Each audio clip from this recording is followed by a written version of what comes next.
வணக்கம். எல்லாரும் எப்படி இருக்கீங்க? நல்லா இருப்பீங்கன்னு நெனைக்கிறேன்.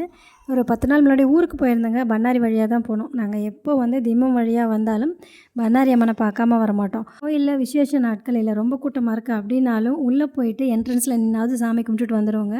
அன்னைக்கு நாங்க மைசூர்லேருந்து கிளம்புனதே கொஞ்சம் லேட் ஆயிடுச்சுங்க. வழியில நெறைய டிராஃபிக் இருந்தது. நட சாத்துன நேரத்துக்கு தாங்க கோயிலுக்குள்ள போனோம். ஸோ வீடியோ கொஞ்சம் இருட்டா தாங்க இருக்கும். இன்னொரு நாள் நம்ம நல்லா வெளிச்சத்தில் எடுத்துகிட்டு இந்த கோவிலுடைய வரலாறை பற்றி டீட்டெயில்டாக பார்க்கலாம். உள்ளே போனதும் ஒரு போர்டு வச்சுருந்தாங்கங்க. இந்த 2025 உடைய குண்டம் திருவிழா பற்றி. ஏப்ரல் 1 இன்றைக்கி திருக்கம்பம் நடுதலுங்க. ஏப்ரல் 7, 8 குண்டம் திருவிழா இருக்குது. 7ஆம் தேதி இரவு 8 மணிக்கு ஸ்டார்ட் ஆகுதுங்க. 8ஆம் தேதி காலையில் 4 மணிக்கு தொடங்குது. ஏப்ரல் 9 இரவு புஷ்பரதம் தொடங்குது. ஏப்ரல் 10 மஞ்சள் நீராட்டு விழா.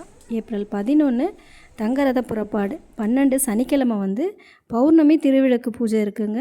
14 சித்திரை 1 திங்கட்கிழமை மறுபூஜை திருவிழா இருக்குது. ஸோ இது எல்லாமே கோயில் நிர்வாகம் சிறப்பாக பண்ணிகிட்ருக்காங்களாம். முடிஞ்சவங்க கண்டிப்பாக கலந்துக்கோங்க.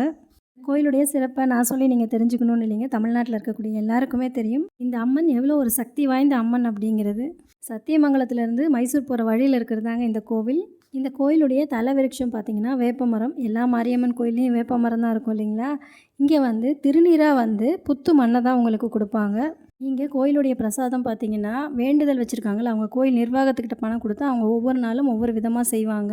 இந்த அம்மனுடைய சிறப்பு கோடை காலத்தில் வெப்பம் தாங்காமல் நிறைய பேருக்கு அம்மை போடும் இல்லையா.